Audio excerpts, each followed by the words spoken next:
મારું નામ અર્જુન છે. લોકો કહે છે કે નામમાં ખૂબ તાકાત હોય છે, પણ મારા નામ પાછળ કોઈ વીર ગાથા નથી, બલ્કે એક અધૂરી વાર્તા છુપાયેલી છે.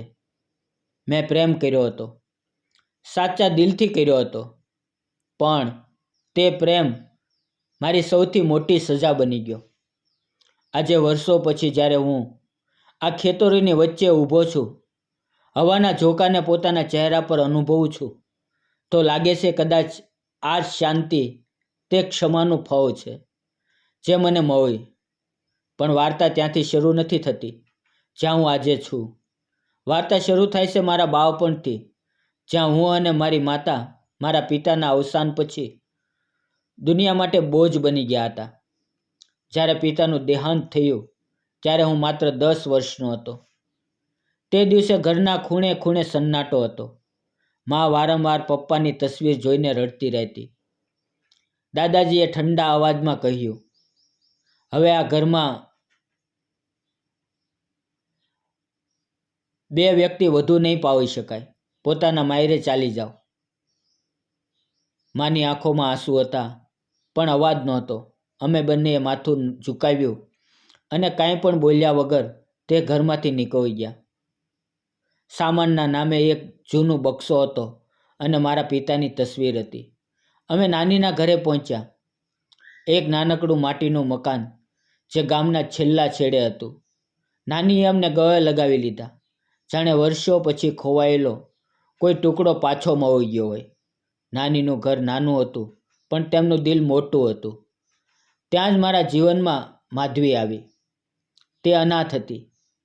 તેના માતા પિતાનું મૃત્યુ એક પૂરમાં થયું હતું. નાનીએ તેને પણ પોતાની પાસે રાખી લીધી હતી. તે મારી કરતાં કેટલાક વર્ષ નાની હતી. મોટી મોટી આંખો, ગોરો ચહેરો અને વાળ હંમેશા નાની ચોટલીમાં બાંધેલા રહેતા. શરૂઆતમાં અમે વધુ બોલતા નહોતા. અમે બંને સાથે રમતા, સાથે અભ્યાસ કરતા અને એકબીજાની દરેક નાની વાતને અનુભવતા. સમય વીતતો ગયો અને આ માસૂમ મિત્રતા ધીરે ધીરે પ્રેમમાં બદલાઈ ગઈ. માધવીની ખામોશી હવે મને બેચેન કરવા લાગી હતી. હું તેની દરેક મુસ્કાનમાં પોતાના જીવનનો અર્થ શોધવા લાગ્યો હતો, પણ ધીરે ધીરે તે મારી દુનિયા બની ગઈ. હું શાળાએથી પાછો ફરતો તો તે આંગણામાં માટીથી કંઈક બનાવતી હોય. હું કહેતો, માધવી, આ શું બનાવી રહી છે? તે મુસ્કુરાતી અને કહેતી, ઘર બનાવી રહી છું. પણ હંમેશા અધૂરું રહી જતું. તેની વાત સાંભળીને મને ખબર નહીં કેમ દુઃખ થતું હતું. કદાચ એટલા માટે કારણ કે મારું પણ ઘર અધૂરું હતું. વખત વીતતો ગયો. અમે મોટા થતા ગયા, પણ અમારી વચ્ચેની માસૂમિયત તે જ રહી. માધવી હંમેશા મારી માની મદદ કરતી અને હું દરેક નાની વસ્તુ તેના માટે લાવતો. ક્યારેક મીઠાઈ, ક્યારેક રંગીન રિબિન. જ્યારે હું 18નો થયો અને તે 16ની થઈ તો ગામના લોકો કાનફૂસી કરવા લાગ્યા. નાનીએ એક દિવસ પૂછ્યું, અર્જુન, માધવી માટે તારા દિલમાં કંઈ છે કે? મેં કહ્યું, છે નાની, તે મારી શ્વાસમાં છે. તે દિવસ પછી મેં નક્કી કરી લીધું કે હું તેની સાથે લગ્ન કરીશ. મા શરૂઆતમાં ચોંકી ગયા. તેમણે કહ્યું, બેટા, માધવી ભલે સારી છોકરી છે, પરંતુ તેનો કોઈ ઘર પરિવાર નથી. લોકો વાતો કરશે. મેં જવાબ આપ્યો, માં, મને લોકો નહીં, માધવી જોઈએ. તેણે મારા તૂટેલા દિલને જોડ્યું છે. કેટલાક દિવસોની નારાજગી પછી માં પણ માની ગયા અને પછી નાનીએ ઘરમાં ઢોલક વગાડાવી અને અમને 7 ફેરા લીધા. તે દિવસે લાગ્યું જાણે દુનિયાની તમામ ખુશીઓ અમારા ઘરમાં ઉતરી આવી હોય. લગ્ન પછીના કેટલાક મહિના સાચે જ સ્વર્ગ જેવા હતા. અમારી ઝૂંપડી નાની હતી, પણ હાસ્ય મોટું હતું. માધવીને નાની નાની વસ્તુમાં ખુશ થતા આવડતું હતું. હું ક્યારેક ચૂડીઓ લાવતો તો તે બાળકો જેવી હસીને ખીલી ઉઠતી. ક્યારેક કોઈ પુસ્તક લાવતો તો રાતભર મને વાર્તાઓ સંભળાવતી રહેતી. તે અવારનવાર કહેતી, અર્જુન, અર્જુન, જો જીવન આવું જ ચાલતું રહ્યું તો મને બીજું કંઈ જોઈતું નથી. અને હું હસીને કહેતો, જીવન જો મારી બાથમાં છે તો તેને કોઈ દુઃખ સ્પર્શ પણ નહીં કરી શકે. પણ કદાચ કિસ્મતને અમારી મુસ્કાન પસંદ નહોતી. એક દિવસ માં બીમાર પડી. મારી પાસે ઈલાજના પૈસા નહોતા. મેં ગામના શેઠ પાસે મદદ માંગી. શેઠે હસતા હસતા કહ્યું, પૈસા આપીશ, પણ વ્યાજ એટલું હશે કે જીવનભર નહીં ચૂકવી શકો. હું મજબૂર હતો. મેં હા કહી દીધી. કેટલાક મહિના સુધી બધું બરોબર ચાલ્યું. પણ જ્યારે માનો ઈલાજ લાંબો ચાલ્યો અને ખેતરોનો પાક ખરાબ થઈ ગયો તો કર્જ વધતું ગયું. શેઠે એક દિવસ ધમકી આપી, જો પૈસા ન આપો તો તમારું ઘર અને જમીન મારી થઈ જશે. માધવીએ તે રાત્રે ચૂપચાપ મારી હથેળીઓ પકડી લીધી અને કહ્યું, અર્જુન, હું કંઈક કરીશ, તું ચિંતા ન કર. મેં તેની આંખોમાં ઝાંક્યું. તેમાં અજીબ સી દ્રઢતા હતી. મેં માત્ર કહ્યું, કંઈક ખોટું ન કર માધવી. પણ આગલી સવારે જ્યારે હું ઉઠ્યો તો માધવી ઘરે નહોતી. 3 દિવસ સુધી તે પાછી ન આવી. મારું દિલ ડરથી કાપતું રહ્યું. પછી ચોથા દિવસે તે પાછી આવી. પણ તેની આંખોમાં તે ચમક નહોતી. ચહેરા પર થાક હતો અને હાથમાં કેટલાક રૂપિયા. મેં પૂછ્યું, માધવી, તું ક્યાં હતી?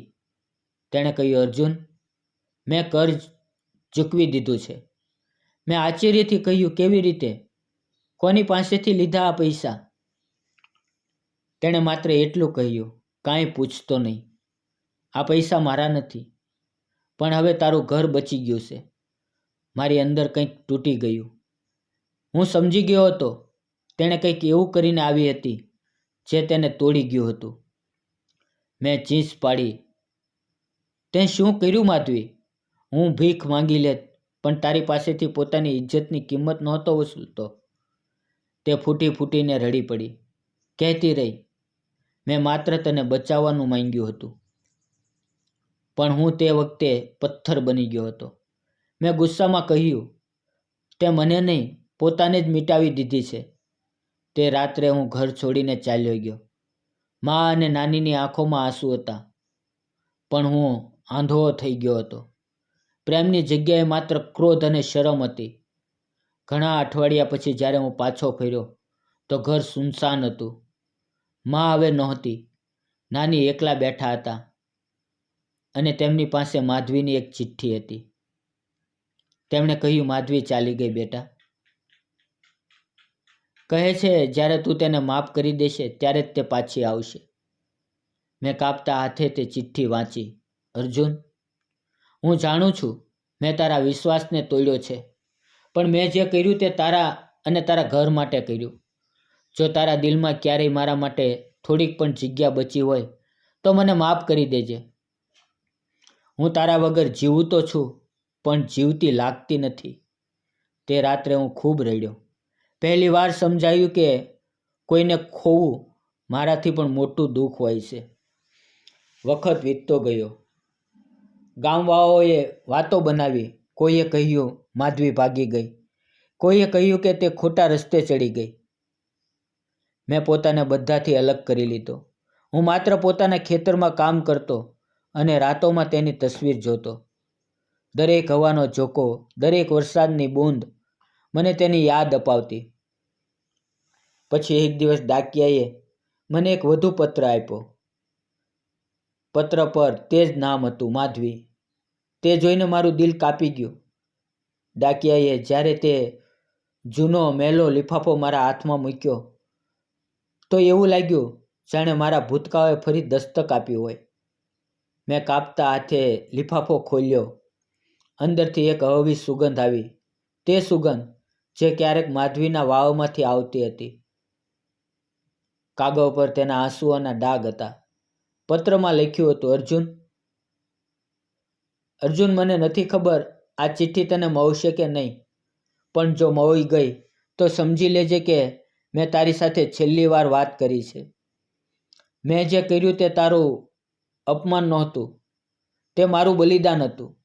મને તે રાત્રે પોતાની ઇજ્જત ખોવાનું વધુ દુઃખ આ વાતનું છે કે મેં તારી નજરમાં પોતાની જગ્યા ખોઈ દીધી.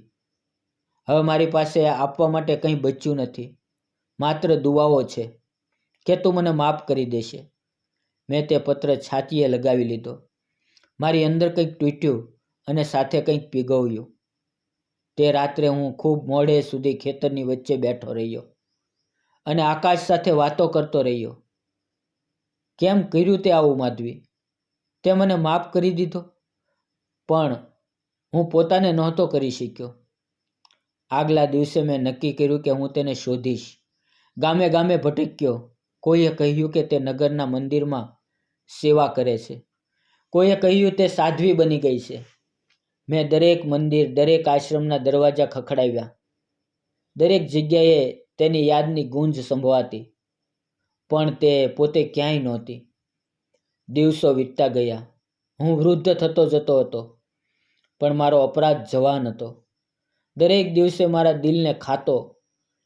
એક દિવસ હું થાકીને એક પહાડી પર બનેલા મંદિરમાં જઈને બેઠો. ત્યાં એક વૃદ્ધ સાધુ હતા, શાંત અને કરુણાથી ભરેલા. તેમણે મારી આંખોમાં જોઈને કહ્યું, તમે કોઈની શોધમાં છો? મેં કહ્યું, હા, હું મારા પાપોની શોધમાં છું. તેમણે હસતા હસતા કહ્યું, પાપની શોધ ન કરો, પ્રાયશ્ચિતનો માર્ગ શોધો. મેં પૂછ્યું, કોઈને માફ કેવી રીતે કરી શકાય? જેણે છેતરપિંડી કરી હોય. તેમણે કહ્યું, જ્યારે તમે કોઈને માફ કરો છો ત્યારે તમે પોતાને મુક્ત કરો છો. માધવીને નહીં, પોતાને ક્ષમા આપો. તેમના શબ્દ તીર જેવા મારા દિલમાં ઉતર્યા. કદાચ પહેલી વાર મેં સમજ્યું કે મારી સૌથી મોટી ભૂલ ગુસ્સો હતો, અહંકાર હતો. કેટલાક દિવસો પછી મંદિરમાં સેવા કરતાં કરતાં મને એક વૃદ્ધ સ્ત્રી મળી. તે ખૂબ બીમાર હતી. જ્યારે મેં તેનો ચહેરો જોયો, મારું દિલ થંભી ગયું. તે માધવીની નાની હતી. તેમણે કાપતા અવાજે કહ્યું, અર્જુન બેટા, માધવી ખૂબ દૂર ચાલી ગઈ છે. તે અહીંયા આવી હતી. તે શેઠ જેણે તારી પાસેથી કર્જ લીધું હતું, તેણે જ તેને પોતાના ઘરે બોલાવી હતી. પૈસા આપવાના બહાને માધવીએ બધું સહન કર્યું, જેથી તું પોતાનું ઘર બચાવી શકે. હું સ્તબ્ધ રહી ગયો. આંખોમાંથી આંસુ નહીં, પણ લોહી વહેવા લાગ્યું. તે આગળ બોલ્યા, જ્યારે તું તેને છોડીને ગયો, તે તૂટી નહીં. તેણે પોતાને ભગવાનને સમર્પિત કરી દીધી. તે કહેતી હતી, અર્જુન મારાથી નારાજ નથી, માત્ર પોતાની સાથે લડી રહ્યો છે. હું ત્યાં જ જમીન પર પડી ગયો. મને લાગ્યું જાણે ધરતી મારા પગ નીચેથી ખસી ગઈ હોય. મારા હાથમાંથી તે બધું ફસકી ગયું હતું જે ક્યારેક મારું હતું. તે રાતે હું સૂઈ ન શક્યો. મેં પહેલી વાર પોતાને અરીસામાં જોયો. ત્યારે એક માણસ નહીં, એક અપરાધી ઊભો હતો. મેં પોતાની છાતી પર હાથ મૂક્યો. દિલ ધડકતું હતું, પણ જીવતું નહોતું લાગતું. મેં તે જ રાત્રે બધું છોડી દેવાનો નિર્ણય કર્યો. મેં પોતાની જમીન, ઘર, પૈસા બધું ગરીબોમાં વહેંચી દીધું. મેં વિચાર્યું, કદાચ આવું કરવાથી મારું પાપ હળવું થઈ જશે. મેં પોતાની ડાયરીમાં લખ્યું, મેં માધવીને ખોઈ નહોતી, મેં તેને ઠુકરાવી દીધી હતી. હવે જો મને શાંતિ જોઈએ તો મારે પોતાને સજા આપવી પડશે. મેં મારું આગલું જીવન સમાજ સેવામાં લગાવી દીધું. સવારે મંદિરમાં સફાઈ કરતો, દિવસે બાળકોને ભણાવતો, રાત્રે ભૂખ્યાને ખાવાનું ખવડાવતો. લોકો મને અર્જુન બાબા કહેવા લાગ્યા, પણ હું જાણતો હતો આ બાબા નથી, આ પાપી અર્જુન હતો, જે હવે પોતાને સુધારવા નીકળ્યો છે. ઘણા વર્ષ આવી જ રીતે વીતી ગયા. દરેક દિવાળી, દરેક હોળી પર હું મંદિરમાં એક દીવો પ્રગટાવતો માધવીના નામે. તે દીવો બુઝાતો નહોતો, કારણ કે કદાચ તેના નામમાં હવે પણ દુઆ હતી. એક દિવસ મંદિરના દરવાજે એક વૃદ્ધ ડાકીયો આવ્યો. તેના હાથમાં એક જૂનું સંદૂક હતું. તેણે કહ્યું, આ કોઈ માધવીએ છોડ્યું હતું તમારા નામે. મેં કાપતા હાથે સંદૂક ખોલ્યું. અંદર એક પત્ર અને એક લાલ ચૂડી હતી, તે જે મેં ક્યારેક તેને આપી હતી.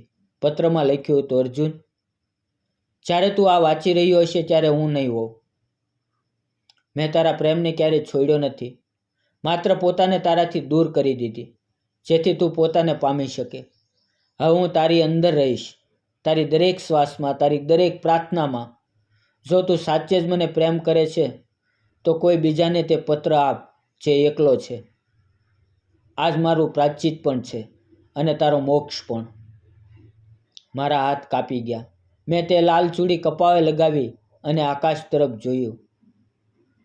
માધવી, તે મને સજા નથી આપી, તે મને માફ કરી દીધો. તે દિવસ પછી મેં ક્યારેય તેના વિશે ખરાબ વિચારવાનું બંધ કરી દીધું. મેં સમજી લીધું, પ્રેમનો અર્થ મેળવવાનો નથી, પરંતુ કોઈ માટે પ્રાર્થના કરવાનો હોય છે. હું હવે તે જ પહાડી પર રહું છું જ્યાં તે મંદિર છે. સવારે સૂર્યની પહેલી કિરણ જ્યારે મારી આંખો પર પડે છે તો મને લાગે છે તે માધવીનો હાથ મારા માથા પર છે. ક્યારેક હવામાં તેનું હાસ્ય સંભળાય છે, ક્યારેક મંદિરની ઘંટીઓમાં તેનો અવાજ. લોકો કહે છે અર્જુન બાબા હવે ખૂબ શાંત છે, પણ સત્ય એ છે કે મારી શાંતિ મારી સજા છે. મેં પોતાને માફ નથી કર્યો, માત્ર એટલું સમજી લીધું કે માફી પણ એક સાધના છે. હવે મારી ઉંમર 60ની પાર છે. દરેક સાંજે હું બાળકોને વાર્તા સંભળાવું છું, પ્રેમ, પ્રાયશ્ચિત અને ક્ષમાની વાર્તા. લોકો સાંભળીને રડે છે, પણ હું મુસ્કુરાતું છું, કારણ કે હવે આંસુ નથી વહેતા, માત્ર શાંતિ બચી છે. મેં પોતાની છેલ્લી લીટી ડાયરીમાં લખી છે. પ્રેમે મને તોડ્યો, ભૂલે મને શીખવ્યું અને ક્ષમાએ મને પૂર્ણ કર્યો. આજે હું સમજું છું, ખુશીનો અર્થ કોઈને મેળવવામાં નથી, પરંતુ તેના માટે બદલાઈ જવામાં છે. માધવી હવે મારી અંદર છે, મારી દરેક શ્વાસમાં, મારા દરેક પ્રાર્થનામાં. અને જ્યારે હું છેલ્લી વાર આંખો બંધ કરીશ તો યકીનન તે મને લેવા આવશે. મુસ્કુરાતી હોય, જેમ તે દિવસે જ્યારે તેણે પહેલી વાર કહ્યું હતું, અર્જુન, જો જીવન આવું જ ચાલતું રહ્યું તો મને બીજું કંઈ નથી જોતું. પ્રેમ ત્યાં સુધી અધૂરો છે જ્યાં સુધી તેમાં ક્ષમા ન હોય, અને જીવન ત્યાં સુધી બેચેન છે જ્યાં સુધી આપણે પોતાને માફ ન કરીએ. મિત્રો, આ વાર્તા તમને જો ગમી હોય તો પ્લીઝ લાઇક, શેર અને સબસ્ક્રાઈબ કરજો. વિડીયો પૂરો જોવા બદલ ધન્યવાદ મિત્રો.